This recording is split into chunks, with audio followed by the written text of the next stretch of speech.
Hello friends, स्वागत आहे तुमचं वैशाली किचनमध्ये। तर आजची आपली रेसिपी आहे मिक्स कडधान्याची रस्सा भाजी। यासाठी मी 1 ते 1.5 वाटी कडधान्य रात्रभर पाण्यामध्ये भिजवून घेतलेले आहे।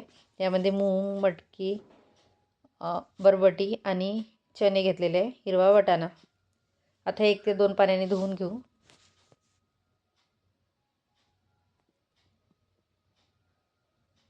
घरामध्ये भाजीला काही नसेल तर ही कडधान्याची भाजी खूप छान होते। आता आपण ही कुकरमध्ये शिजवून घेऊया। याच्यामध्ये मी कलमी, तेजपान आणि थोडं मीठ घातलेलं आहे। यामध्ये तुम्ही मेथी, पालक पण यूज करू शकता। आता आपली भाजी खूप शिजलेली आहे। 2 ते 3 शिट्यामध्ये शिजवायची। तर ही थोडी मिक्स करून घेऊया, म्हणजे ग्रेव्ही छान घट्ट येईल।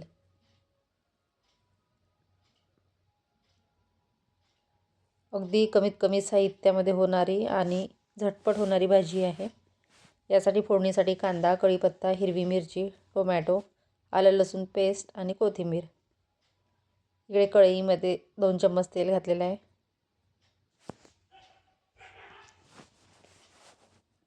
तेल गरम झालं की यामध्ये जिरं, मोहरी,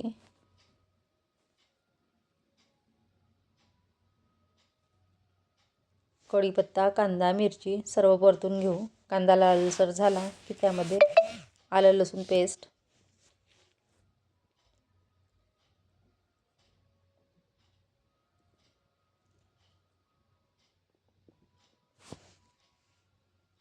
त्यानंतर यामध्ये थोडे मसाले ऐड करूया।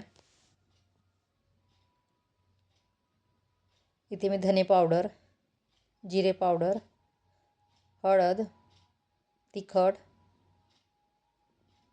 आणि चवीनुसार मीठ घेतलेलं आहे।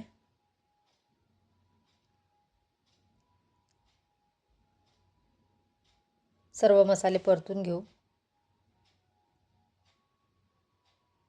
त्यामध्ये टोमॅटो थोडा तेलामध्ये शिजवून घ्यायचा आहे। टोमॅटो आपला चांगला शिजलेला आहे। आता यामध्ये आपल्याला ही कडधान्याची भाजी व्यवस्थित मिक्स करून घेऊ। तुम्हाला पाहिजे तेवढी ग्रेव्ही ठेवा, घट्ट पाहिजे तर घट्ट, पातळ पाहिजे असेल तर पातळ। आता आपली भाजी एकदम शिजलेली आहे, अगदी 2 मिनिटांमध्ये शिजून जाईल ती। त्यामध्ये छान कोथिंबीर घालूया। ही भाजी गरम गरम भातासोबत खूप छान लागते। रेसिपी आवडली असेल तर नक्कीच लाईक करा, शेअर करा, सबस्क्राईब करा। Bye bye.